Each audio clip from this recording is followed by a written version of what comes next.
2014માં જ્યારે પીએમ મોદી સરકાર બની ત્યારે એક મોટું ચૂંટણી વચન આપવામાં આવ્યું હતું કે જેમની પાસે ઘર નથી તેમને કાયમી ઘર આપવામાં આવશે અને આજે આ ક્ષેત્રમાં ઘણું બધું કરવામાં આવ્યું છે પરંતુ ઘણું હજુ પણ કરવાનું બાકી છે। પ્રધાનમંત્રી આવાસ યોજનાની ગુજરાતમાં વાસ્તવિકતા શું છે અને આગળ શું થશે તે જાણવાનો પ્રયાસ કર્યો અમારા સંવાદદાતા કેતન જોશીએ। આવો જોઈએ। આ અમદાવાદનો પાલડી વિસ્તાર છે। તમને જાણીને આનંદ થશે કે અહીં એક સારા વિસ્તારની વચ્ચે બહુમાળી ઇમારત છે। ત્યાં અગાઉ ઝૂંપડાઓથી બનેલા કાચા ઘર હતા।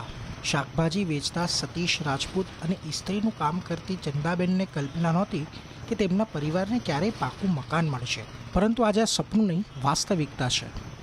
અમારે કાચા છાપરા હતા, છાપરાની અંદર ગટર પ્રોબ્લેમ, કચરા પ્રોબ્લેમ બધો હતો, પણ આ નરેન્દ્રભાઈ મોદી સાહેબના હસ્તાક્ષરથી આ અમારે પૂર્ણ આવાસ યોજના થયું છે। એના માટે એમનો ખૂબ ખૂબ આભાર માનું છું કે અત્યારે અમારે નથી ગટર પ્રોબ્લેમ, નથી કંઈ 24 કલાક પાણી, લાઇટ, ફ્રૂટ બધી વાતે અત્યારે અમારે સુખ શાંતિ છે અને મકાન આપ્યા પૂરતો એમનો ખૂબ ખૂબ આભાર। પતરાના છાપરા હતા, બધું બહુ જ જ્યારે ચોમાસું આવે ત્યારે બહુ આગળ પાણી ભરાઈ જાય ને ઉપરથી પાણી પડતું હતું એટલે રાત બેસી રહેવું પડતું હતું। અત્યારે ઘણું બધું સારું કર્યું છે।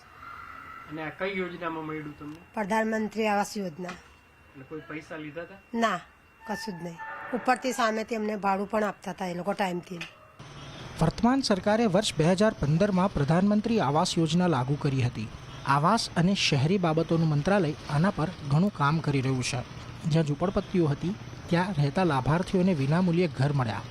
આ ઉપરાંત આર્થિક રીતે નબળા લોકો માટે EWS, LIG, MIG યોજના હેઠળ મકાનો માટે સસ્તી બેંક લોન અને સબસિડી આપીને લાખો મકાનો તૈયાર કર્યા।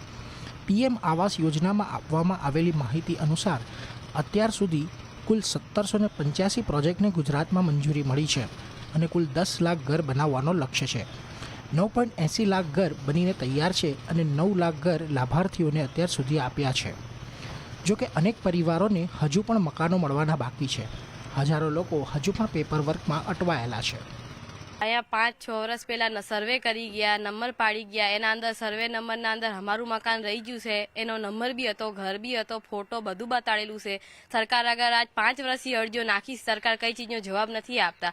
ફ્લેટ બનતા તારે એવું કીધું કે કોર્પોરેશન બેસશે એના અંદર તમારો નિર્ણય કરી દેશે। કોર્પોરેશન બેસતું નથી, નિર્ણય કરતા નથી અને અમને ઘર આપ્યું નથી। બધા અમારા હારે જેટલા લોકો હતો ને એમને મકાન મળી ગયું, અમને મકાન નહીં મળ્યું। તેમાં કોઈ શંકા નથી કે હાઉસિંગ ફોર ઓલ મિશન હેઠળ ઘણું કામ થયું છે। જોકે બધાને ઘર આપવાના અભિયાનને વધુ મજબૂત બનાવવું પડશે। પ્રધાનમંત્રી આવાસ યોજના હેઠળ હજુ દેશમાં અને ગુજરાતમાં ઘણું કામ થવાનું બાકી છે, પરંતુ સરકારની જે ગતિ છે એ જોતા લાગે છે કે આવનારા વર્ષોમાં આમાંનું મોટા ભાગનું કામ પૂર્ણ થઈ જાય એવી પૂરી સંભાવના છે। કેતન જોશી, અમદાવાદ।